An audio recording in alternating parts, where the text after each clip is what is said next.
Hello नमस्कार दोस्तों, आज की इस वीडियो में आपका बहुत बहुत स्वागत है। दोस्तों आज की इस वीडियो में हम बात करने वाले हैं लेसन नंबर 6 और उसके इम्पोर्टेंट क्वेश्चन। लेसन नंबर 6 के इम्पोर्टेंट क्वेश्चनों की पहले भी हम 3 वीडियो डाल चुके हैं। अब ये चौथा वीडियो इसका रहने वाला है और क्वेश्चन नंबर 8 तक का हल हमने कर दिया है। ठीक है, तो दोस्तों आज हम क्वेश्चन नंबर 9 और बहुत ही इंपॉर्टेंट है, ध्यान देना। क्वेश्चन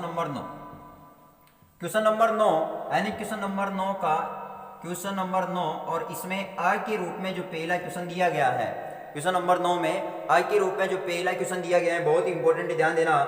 हमारे को यहाँ पर इक्वेशन दे रही है बच्चा C+O2 रिएक्शन बाई CO2 है ना, C+O2 रिएक्शन बाई CO2 और का है पहली समीकरण है। ठीक है, ध्यान देना, समझना, इंपॉर्टेंट क्वेश्चन है। यानी कि C+O2 रिएक्शन बाई CO2 और इक्वेशन नंबर फर्स्ट दे दिया। इसके अलावा दूसरी समीकरण दे रखी है 2H2O reaction by 2H2 plus O2। ये इक्वेशन नंबर 2 हमारे को दे दी गई है ना। यानी कि ध्यान देना, हमारे को दो समीकरण दे रही है। कितने समीकरण दे रही है? दो।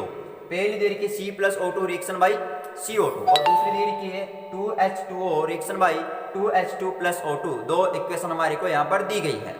अब हमारे से यहाँ पर क्वेश्चन बोला गया है, यानी कि क्वेश्चन क्या बोला गया है हमारे को यहाँ पर, यानी कि देखिए इन दो समीकरण देकर के हमसे आ के रूप में जो क्वेश्चन पूछा गया है, ध्यान समझना। आ के रूप में पहला क्वेश्चन पूछा गया है रासायनिक समीकरण 1 व 2 को पहचान कर, यानी कि समीकरण 1 और 2 की हमें पहचान करनी है कि ये कौन सी अभिक्रियाएं हैं। ठीक है, पहली समीकरण कौन सी है और दूसरी समीकरण कौन सी है, यानी कौन सी अभिक्रिया है, ये हमें पहचानना है ना। ये पहली समीकरण किस प्रकार की अभिक्रिया है, दूसरी समीकरण किस प्रकार की अभिक्रिया है, यह हमें पहचान करके बतानी है। तो देखिएगा समीकरण 1 में यहाँ पर अगर देखें तो यहाँ पर हो रहा है C+O2 reaction by CO2, C+O2 reaction by CO2, यानी कि दो पदार्थ मिल रहे हैं। यहाँ पर कार्बन और ऑक्सीजन मिल रहा है और कार्बन डाइऑक्साइड बन रहा है। तो हमने देखा था कि ऐसी रासायनिक अभिक्रिया जिसमें दो या दो से अधिक पदार्थ, कम से कम कितना होना चाहिए? दो होना चाहिए। तो ऐसी रासायनिक अभिक्रिया जिसमें दो या दो से अधिक पदार्थ मिलकर एक नया पदार्थ बनाते हैं। देखो यहाँ पर कार्बन और ऑक्सीजन मिल रहा है और क्या बना रहे हैं? कार्बन डाइऑक्साइड बना रहा है। तो इसका मतलब यहाँ पर दो पदार्थ मिलकर एक नया पदार्थ बना रहे हैं। इसका मतलब हम कह सकते हैं कि समीकरण एक जो है ये संयोजन अभिक्रिया है। कौन सी? संयोजन अभिक्रिया है। समीकरण जो 1 है बच्चा, ये कौन सी अभिक्रिया है? समीकरण 1 जो है ये संयोजन अभिक्रिया है। ठीक है, क्यों है? क्योंकि देखो इसमें दो पदार्थ मिलकर के एक नया पदार्थ बनाते हैं और हमने पढ़ा था ऐसी रासायनिक अभिक्रिया जिसमें दो या दो से अधिक पदार्थ, कम से कम कितना होना चाहिए? दो, उससे अधिक कितने भी हो सकते हैं। तो ऐसी रासायनिक अभिक्रिया जिसमें दो या दो से अधिक पदार्थ मिलकर के एक नया पदार्थ का निर्माण करते हैं उसे संयोजन अभिक्रिया हम कहते हैं। इसका और भी नाम होता है, संयोजन की जगह अपन संकलन बोल सकते हैं या फिर उसको योगात्मक अभिक्रिया बोल सकते हैं या संयुग्मन अभिक्रिया हम बोल सकते हैं। ठीक है, तो यहाँ पर ये संयोजन अभिक्रिया होगी। अब दूसरी रिएक्शन देखो, समीकरण नंबर 2 को ध्यान से देखिएगा। यहाँ पर 2H2 यानी कि H2O जो है जो जल है ये दो भागों में यहाँ पर टूट रहा है, H2 और O2 में। ठीक है, तो हमने देखा था बच्चा कि ऐसी रासायनिक अभिक्रिया जिसमें एक पदार्थ अपघटित होकर के, देखो यहाँ पर एक पदार्थ है ये अपघटित होने का मतलब क्या होता है? टूटना। अपघटित होने का मतलब क्या होता है? टूटना। तो H2O दो भागों में टूट रहा है, H2 और O2 में। तो ऐसी रासायनिक अभिक्रिया जिसमें एक पदार्थ अपघटित होकर के दो या दो से अधिक छोटे छोटे नए पदार्थ बनाता है तो उसे हम बोलते हैं अपघटनीय अभिक्रिया या वियोजन अभिक्रिया। तो हम कह सकते हैं कि समीकरण जो 2 है, समीकरण 2 वियोजन है ना, वियोजन समीकरण 2 जो है ये वियोजन या इसको हम कह सकते हैं या अपघटनीय ना, अपघटनीय अभिक्रिया है। बात समझ रहे हो? यानी जो समीकरण 1 जो है ये तो है संयोजन अभिक्रिया, तो यहाँ पर दो पदार्थ मिलकर एक नया पदार्थ बना रहे हैं। और जो समीकरण 2 है ये एक अपघटनीय या वियोजन अभिक्रिया, क्योंकि यहाँ पर एक पदार्थ टूट करके दो पदार्थ या दो से अधिक पदार्थ बनाता है। ठीक है, तो इसको हम वियोजन अभिक्रिया या अपघटनीय अभिक्रिया कहते हैं। ठीक है, तो ये तो हमारा आ के रूप में आंसर हो चुका है। पहला यही पूछा गया था कि समीकरण 1 और 2 है ना। क्वेश्चन क्या था बच्चा? क्वेश्चन था समीकरण 1 व 2 को पहचान कर उनके प्रकार बताइए, है ना। पहला क्वेश्चन था समीकरण 1 व 2 की पहचान करके उनका प्रकार बताइए। तो हमने देखा समीकरण जो 1 है ये संयोजन अभिक्रिया है, जबकि समीकरण 2 जो है ये वियोजन या अपघटनीय अभिक्रिया है। ठीक है, आई होप आपको ये समझ में आ गया होगा। बाकी जो रूप में जो क्वेश्चन पूछा गया है, ध्यान सुनना। क्वेश्चन क्या है? क्वेश्चन है बच्चों कि समीकरण एक में लिख देता हूं, यहां पर मैं क्वेश्चन लिखना भूल गया, आप लिख लेना, है ना। क्वेश्चन क्या लिखोगे? क्वेश्चन था समीकरण 1 व 2 की पहचान करके उनका प्रकार बताइए। ठीक है, समीकरण जो क्वेश्चन ब के रूप में जो क्वेश्चन पूछा गया है, ये हमारे समीकरण 1 व 2 में कोई एक अंतर लिखे देना, ध्यान देना। समीकरण 1 व 2 है ना, समीकरण 1 व 2 में कोई एक अंतर है ना, कोई एक अंतर लिखिए, कोई एक अंतर लिखिए, है ना। यानी समीकरण जो 1 है और समीकरण 2 है, इनमें हमें क्या बताना है? अंतर बताना है। अब अंतर बताना है, अब इसका मतलब देखो, समीकरण 1 में कौन सी विक्रिया है? संयोजन विक्रिया, और समीकरण 2 में कौन सी विक्रिया है? वियोजन विक्रिया। तो यानी कि इन दोनों में अपन को अंतर बताना है। ठीक है, तो ध्यान देना, यहाँ पर अपन लिख देंगे समीकरण 1 या इसको बोल देंगे संयोजन, है ना, संयोजन अभिक्रिया, संयोजन अभिक्रिया। ठीक है, इस प्रकार से लिख देना। इसी प्रकार इधर लिख देना समीकरण 2 या अपन इसको क्या लिख देंगे? वियोजन या अपघटनीय अभिक्रिया, ना, वियोजन अभिक्रिया, वियोजन अभिक्रिया लिख देना। ठीक है, तो समझ में आइएगा आपको, वियोजन अभिक्रिया इधर लिख देना आपको। अब इस प्रकार से यहाँ पर डंडा खींच देना, लाइन खींच देना।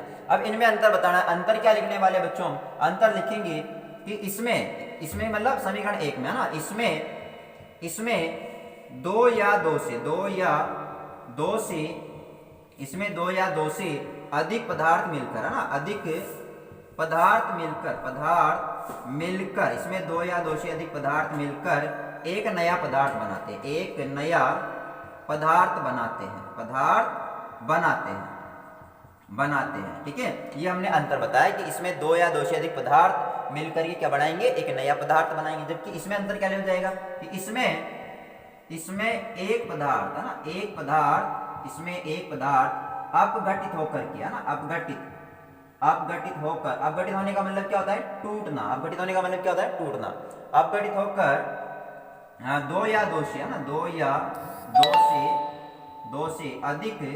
2 से अधिक छोटे छोटे पदार्थ बनाते हैं, छोटे छोटे पदार्थ बनाते हैं। बात समझ में आई होगी, है ना, पदार्थ बनाते हैं। ठीक है, तो इनमें अंतर बता दिया हमने कि समीकरण 1 यानी कि संयोजन अभिक्रिया, समीकरण 2 यानी वियोजन अभिक्रिया, इन दोनों में हमें अंतर बताना है।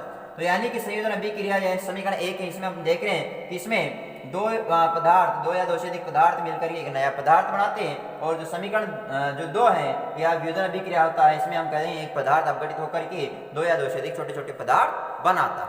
ठीक है, तो इनमें हमने अंतर लिख दिया है। आई होप आपको ये समझ में आ गया होगा, आप इसको नोट डाउन कर लेना। ठीक है, और इनको लिखना है, साथ के साथ इनको लिखते जाना है ताकि आपको किसी भी प्रकार की कोई तकलीफ का सामना नहीं करना पड़े। ठीक है, तो यानी कि हमारा क्वेश्चन नंबर 9 का अ और ब के रूप में क्वेश्चन हो गया।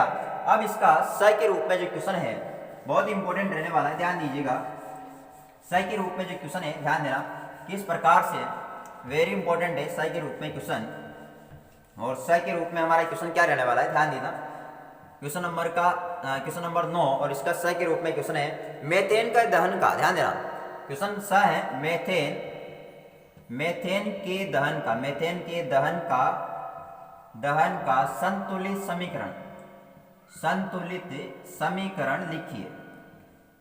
समीकरण लिखिए। मेथेन के दहन का हमें क्या लिखना है? संतुलित समीकरण लिखना है। मेथेन के दहन का संतुलित समीकरण हमें देना है। तो मेथेन के दहन का संतुलित समीकरण हमें देना है, ध्यान देना। तो ये होता है बच्चों, पहले तो समीकरण लिखें CH4, मेथेन के दहन के समीकरण होते हैं CH4 plus O2 reaction by, यहाँ पर बनेगा CO2 प्लस H2, है ना, CO2 प्लस H2। जब मेथेन का दहन किया जाता है तो समीकरण क्या होती है? CH4 plus O2 reaction by CO2 plus H2। अब इसकी संतुलित समीकरण लिखने के लिए देखो कुछ नहीं करना, अपन को संतुलित नहीं करना, अपन को यहाँ पर डायरेक्ट संतुलित समीकरण लिखना है। तो इस देखो यहाँ पर हाइड्रोजन 4 है, यहाँ पर हाइड्रोजन 2 है, तो यहाँ पर 2 लगा देना है ना। इसके अलावा यहाँ पर जो कार्बन कितना है? 1 है, यहाँ पर भी 1 है, हाइड्रोजन 4, इधर भी 4 हो गया, ऑक्सीजन 2 है, इधर ऑक्सीजन कितना हो गया? 4 हो गया, तो यहाँ पर कितना लगा देना है? 2 लगा देना है। ठीक है, तो ये हमारे पास क्या हो गई? मेथेन की दहन की संतुलित समीकरण हो चुकी है ना। मेथेन के दहन की संतुलित समीकरण है ना, संतुलित समीकरण है, तो ये हमारे पास मीथेन के दहन की क्या है बच्चों, संतुलित समीकरण है। ठीक है, तो इसको आपको लिखना है। अगर आपके क्वेश्चन आता है मीथेन के दहन की संतुलित समीकरण लिखिए, तो ये होगी CH4 + 2O2 reaction by CO2 + 2H2O। ठीक है, आई होप आपको ये समझ में आ गया होगा। Okay, next question. अब क्वेश्चन नंबर 9 का अ, ब और स हमारे पास हो चुका है, और अब हम देख रहे हैं यहाँ पर क्वेश्चन नंबर 10। क्वेश्चन नंबर 10 और इम्पोर्टेंट है क्वेश्चन नंबर 10। और क्वेश्चन नंबर 10 में बच्चों दे रखा है हमारे को, निम्न समीकरणों में x, y व z, है ना, देखो दे रखा है निम्न समीकरणों, ना निम्न समीकरणों, कुछ समीकरण दे रखी है। निम्न समीकरणों में x, y व z की पहचान कीजिए, ना पहचान कीजिए। निम्न समीकरणों में x, y व z की क्या करनी है, अपन को पहचान करनी है। समीकरण दे रखी है, उनमें x, y और z को हमें पहचानना है। तो पहला यहाँ पर दिया गया है, यानी a के रूप में जो इक्वेशन हमारे को दे रखी है, ध्यान देना क्या है,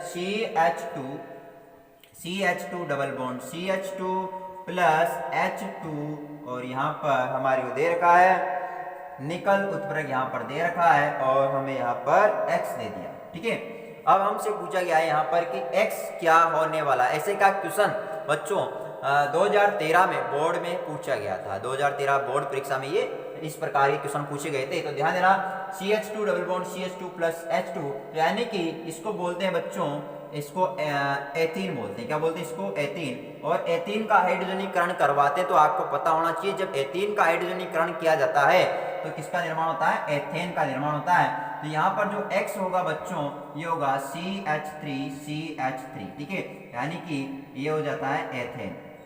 तो हम यहाँ पर कहेंगे यहाँ x बराबर क्या होगा बच्चों, CH3। तो ये हमारे पास एथेन हो जाएगा। क्या हो जाएगा, एथेन। x का जो मान आएगा, यानी x जो है यहाँ पर CH3 आया, अपन ऐसे बोल सकते हैं C2H6 होने वाला है। क्या होने वाला है, C2H6 होगा। ठीक है, तो आई होप आपको यहाँ पर x का वैल्यू समझ में आ गया होगा। ये आपको याद होना चाहिए बच्चों, है ना, कि इस एथेन का हाइड्रोजनीकरण करवाने पर क्या बनता है, एथेन बनता है। क्या बनता है, एथेन। तभी जाकर के आप इन समीकरणों को हल कर पाएंगे, अन्यथा आप हल नहीं कर पाएंगे। ठीक है, और अच्छी तरह से आपको इनको कवर करना है।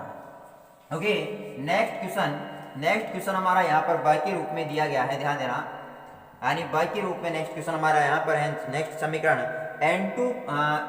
C + y reaction by CO2, ठीक है। अब इसमें ध्यान समझना, यानी y का मान हमें बताना है बच्चों। ठीक है, किसका मान बताना है, y का।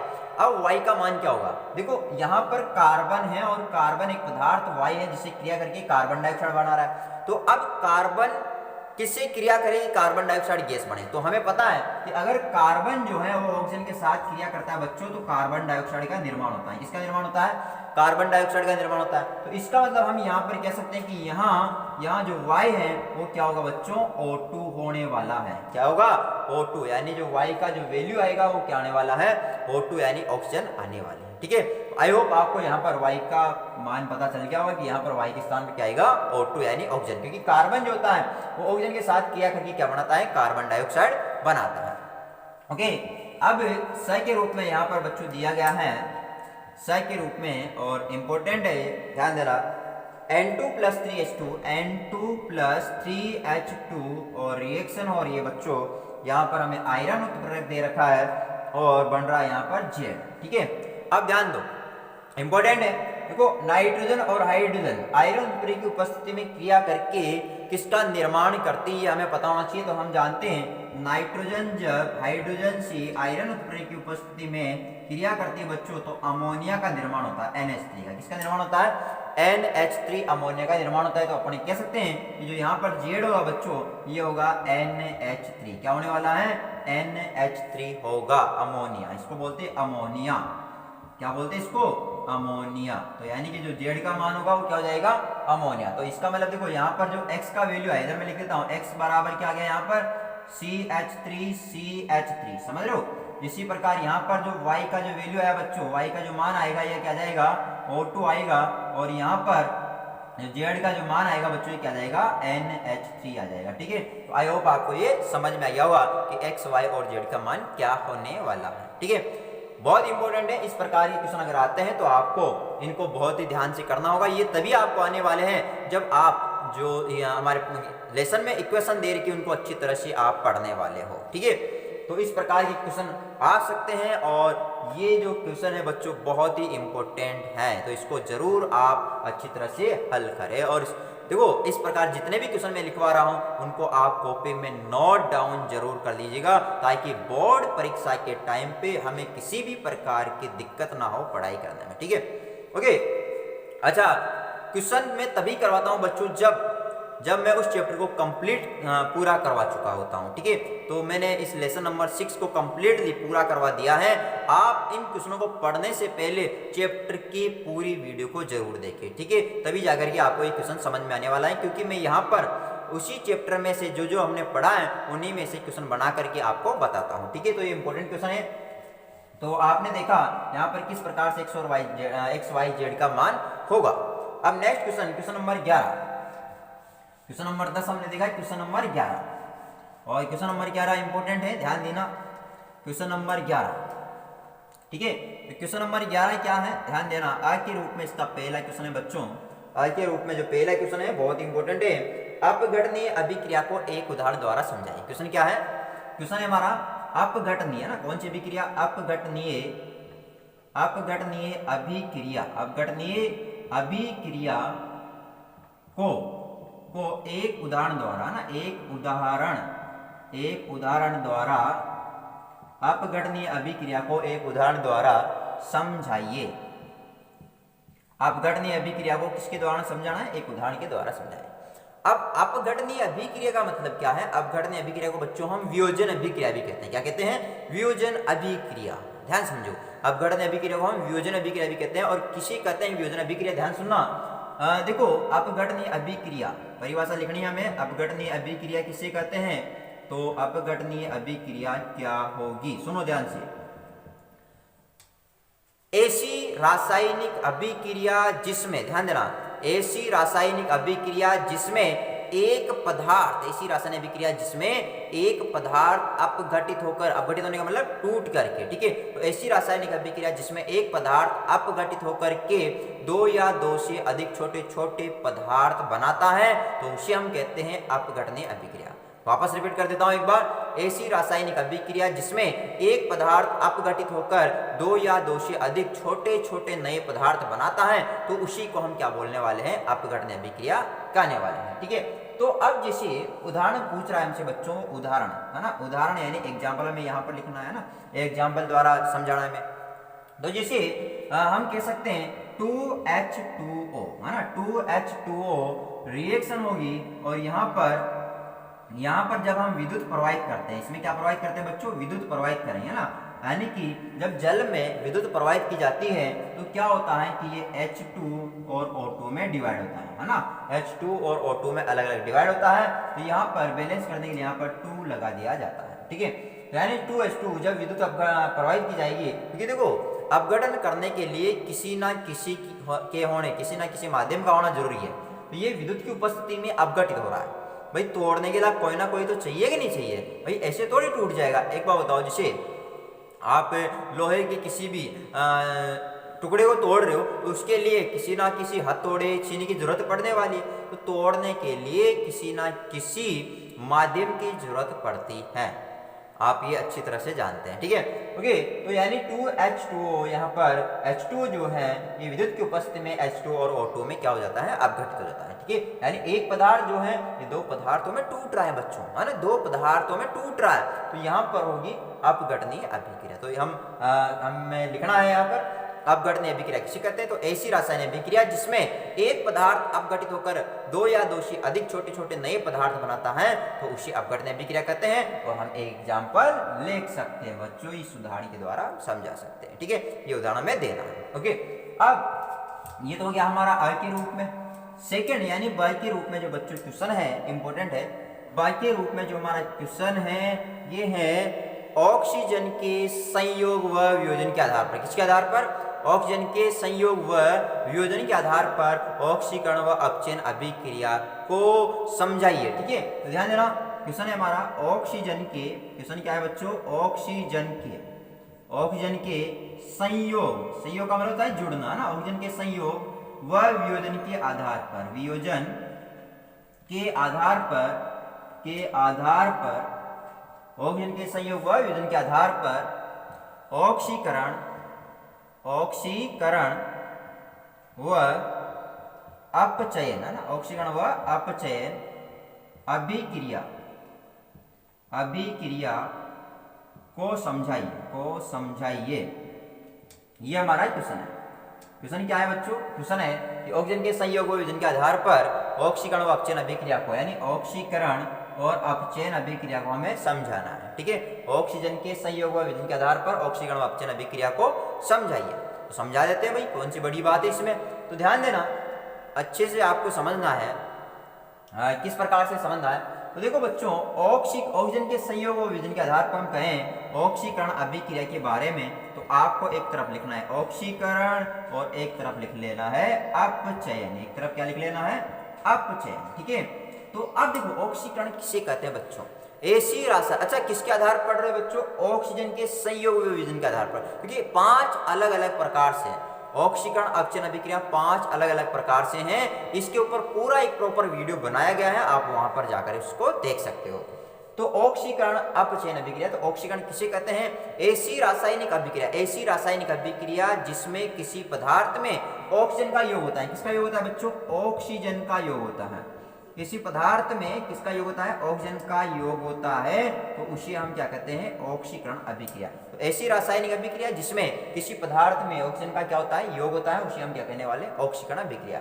और अपचयन अभिक्रिया किसे कहेंगे, ऐसी रासायनिक अभिक्रिया जिसमें किसी पदार्थ से ऑक्सीजन का निष्कासन होता है, यानी ऑक्सीजन का निष्कासन होता है ना, ऑक्सीजन का क्या होता है, निष्कासन। तो ऐसी रासायनिक अभिक्रिया जिसमें किसी पदार्थ से ऑक्सीजन का क्या होता है, निष्कासन होता है, उसे हम क्या बोलते हैं बच्चों, अपचयन अभिक्रिया कहते हैं। ठीक है, तो अब देखो एग्जांपल यहां पर दे देते हैं हम।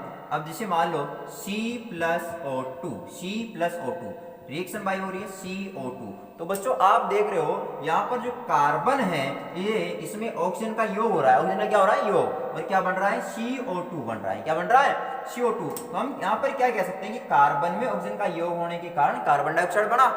तो हम कहें कि यहाँ पर कार्बन का CO2 में क्या हो रहा है, ऑक्सीकरण हो रहा है। क्या हो रहा है बच्चों, ऑक्सीकरण हो रहा है, यानी कार्बन का CO2 में क्या हो रहा है, ऑक्सीकरण हो रहा है। क्लियर होगी बात। तो क्यों हो रहा है, क्योंकि यहाँ पर ऑक्सीजन, कार्बन में ऑक्सीजन क्या हो रहा है, योग हो रहा है। और हमने देखा किसी पदार्थ में ऑक्सीजन का योग होना मतलब ऑक्सीकरण अभिक्रिया। अब चयन अभिक्रिया की बात कर लेते हैं, यानी ऑक्सीजन इधर क्या होगा, ऑक्सीजन का निष्कासन होगा। जैसे समझे तो 2KClO3 है ना, तो रिएक्शन होगी बच्चों यहाँ पर बढ़िया KCl + 3O2। तो ध्यान देना यहाँ पर KClO3 में ऑक्सीजन है, ऑक्सीजन है यहाँ पर। अब यहाँ पर जो पदार्थ बना, यानी इसमें से ऑक्सीजन का निष्कासन होने के बाद क्या बन गया, KCl बन गया। तो हम यहाँ पर बच्चों क्या कह सकते हैं कि यहाँ पर ऑक्सीजन का निष्कासन हो रहा है, ऑक्सीजन का क्या हो रहा है, निष्कासन हो रहा है, इसमें से ऑक्सीजन बाहर निकल रहा है। दिख रहा है आपको, ऑक्सीजन निकल रहा है, इसका मतलब यहाँ पर कौन सी अभिक्रिया होगी, अपचयन अभिक्रिया। तो आप ये एग्जाम्पल यहाँ पर दे सकते हो। ठीक है, तो हम यहाँ पर कह सकते हैं कि KClO3 का KCl में क्या हो रहा है बच्चों, अपचयन हो रहा है। क्या हो रहा है, अपचयन हो रहा है। KClO3 का KCl में क्या हो रहा है, अपचयन हो रहा है।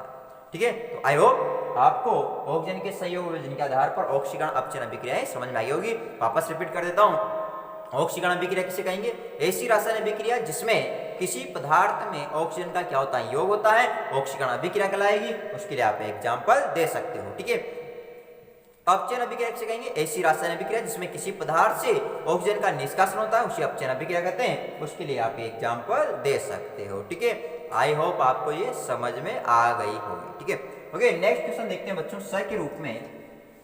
और स के रूप में हमारा क्वेश्चन क्या रहने वाला है, ध्यान दीजिएगा, इंपॉर्टेंट है, वो भी बहुत ही इंपॉर्टेंट है। स के रूप में हमारा क्वेश्चन है बच्चों, दूध का दही में परिवर्तित होना। क्वेश्चन क्या है, दूध का दही में परिवर्तित होना में किस प्रकार का परिवर्तन होता है। ठीक है, तो क्वेश्चन है दूध का दही में परिवर्तित होना, दूध का दही में क्या होना, परिवर्तित होना, दूध का दही में परिवर्तित होना में किस प्रकार का परिवर्तन होता है, दूध का दही में परिवर्तित होने में किस प्रकार का परिवर्तन होता है। तो बच्चों, दूध का दही बनना, दूध से दही बन रहा है, और जब दूध से दही बनता है तो दही से वापस दूध नहीं बनता है। यानी कहने का मतलब है ये क्या है कि हमने देखा था जब किसी पदार्थ में रासायनिक परिवर्तन होता है तो उसमें हम रासायनिक परिवर्तन कहते हैं, और अगर भौतिक गुणों में परिवर्तन होता है तो उसे भौतिक परिवर्तन कहते हैं। और हमने ये भी समझा था कि भौतिक परिवर्तन जो होता है उसमें पदार्थ से अगर परिवर्तन का कारण हटा लेंगे तो वापस से मूल अवस्था को प्राप्त कर लेता है। तो अगर देखो दूध का दही में अगर हम बात करें तो दूध से दही बढ़ता है, लेकिन दही से वापस दूध नहीं बन सकता। तो इसका मतलब यहाँ पर रासायनिक गुणों में परिवर्तन हो रहा है, ठीक है। तो हम कहेंगे कि हम यहाँ पर कौन सा परिवर्तन है, रासायनिक परिवर्तन है ना। कौन सा परिवर्तन होगा बच्चों, रासायनिक परिवर्तन। यानी कि दूध का दही में परिवर्तित होना में किस प्रकार का परिवर्तन आ जाएगा, रासायनिक परिवर्तन होगा। बस इतना सा ही पूछ रहा है, और जितना पूछे उतना ही जवाब देना है, ज्यादा देने की कोई जरूरत नहीं है। तो दूध का दही में परिवर्तन होना में किस प्रकार का परिवर्तन आ गया, रासायनिक परिवर्तन।